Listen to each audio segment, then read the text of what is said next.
მალევე ძვირფასო მეგობრებო ვაგრძელებთ ესე იგი ფილიპინების ოკუპაციის ისტორიას. ოკუპირება მოხდა, ესპანეთმა მიიღო ფული, გადასცა ისა და იყო ხალხი ცხოვრობს. ახლა ფილიპინები ძალიან დიდი ქვეყანაა ძვირფასო მეგობრებო. ეს არ არის გუამი და პუერტო-რიკო, ხო?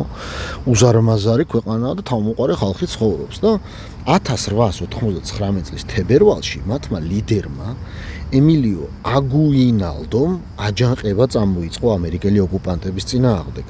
რის შემდეგაც პრეზიდენტი მაკინლი მაშიშის არმიას დაავალა, ჩაეხშო აჯანყება.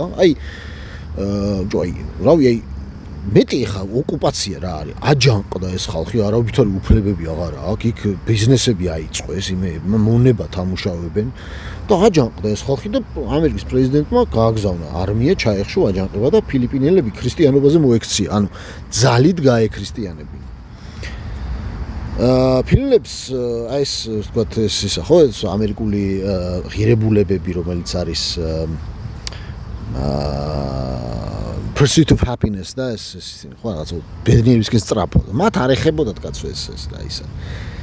თეთრკანიანი ამერიკელები მათ ქვემდგომ ადამიანებად მიიჩნევდნენ. ფილიპინების გენერალ-გუბერნატორმა უილიამ ტაფტმა მე ამბოხეები ანუ ამერიკელმა გენერალ-გუბერნატორმა ჩვენს პატარა ყავისფერ ძმებად მოიხსენია. წარმოგიდგენიათ როგორი რასიზმია. აშშ-მ 70,000-ზე მეტი ჯარისკაცი გადასხა ფილიპინებში, რომლებიც დაუნდობლად ექცეოდნენ ადგილურ მოსახლეობას. ისინი ფილიპინებს არ თვლიდნენ ადამიანებად და როგორც არასრულყოფილ ადამიანებს ისე მიიჩნევდნენ. ანუ უბრალოდ როგორც ზაღლებს ისე ექცეოდნენ. ახლა ვნახოთ როგორ. ყველა ჩვენგანს გვინდოდა ნიგერების დახოცვა. დაწერა ერთმა ამერიკელმა ჯარისკაცმა სახლში დაბრუნების შემდეგ. ადამიანთა მოკლა ბევრად უკეთესია ვიდრე კურდღელზე ნადირობა. დაწერა მეორემ ამერიკელმა.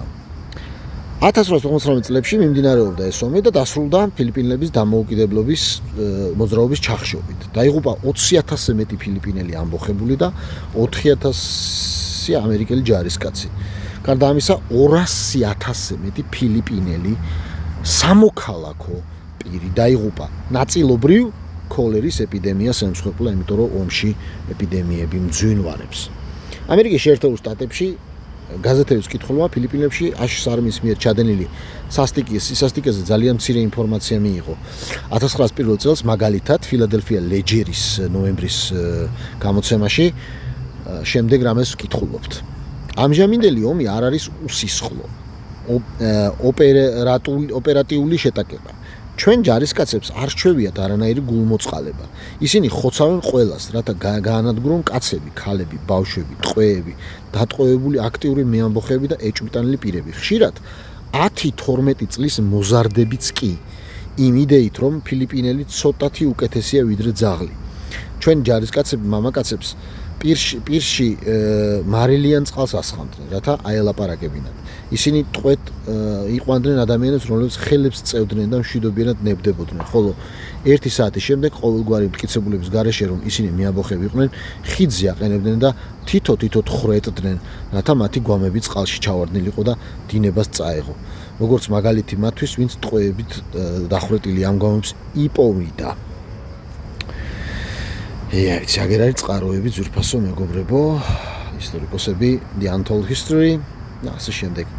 უილიამ ჯენინგს ბრაიანი, რომელიც ნებრასკას წარმომადგენელი იყო, წარმოადგენდა პალატაში და მოგვიანებით პრეზიდენტ ვუდრო ვილსონის ადმინისტრაციაში სახელმწიფო დინის თანამდებობას იკავებდა, მკვეთრად ეწინააღმდეგებოდა ფილიპინელებთან ბრძოლას. თუ ჩვენ გვექნება იმპერიული პოლიტიკა, ჩვენ უნდა გვყავდეს დიდი და მუდმივი არმია, განაცხადა ბრაიანმა. ესპანეთთან ომამდე აშშ-ს მხოლოდ 25,000 კაციანი არმია ყავდა, მაგრამ პრეზიდენტმა მაკინლიმ აშშ-ს არმია 100,000 კაცამდე გაზარდა. სულისკვეთება, რომელიც ფილიპინების კუნძულების ძალადობრივ ანექსიას გაამართლებს სხვა კუნძულების დაპყრობასაც და სხვა ხალხზე დომინირებასაც წინასწარმეტყველებით განაცხადა ბრაიანმა. კუბის, პუერტო-რიკოს, ფილიპინების, გუამის, ჰავაის დაპყრობით აშშ-ს კოლონიური ძალა გახდა. 1901 წლის სექტემბერს პრეზიდენტ მაკინლი მისი პოპულარობის პიკში ერთმა ანარქისტმა დაჭრა, რომელმაც დანაშაულის ჩადენის მიზეზად აშშ-ს მიერ ფილიპინებში ჩადენილი სისასტიკეები დაასახელა. პრეზიდენტი მიყენებულ ჭრილობებს რამდენიმე დღეში გადაყვა, ხოლო მკვლელი ელექტროსკამზე სიკვდილით დაასაჯეს.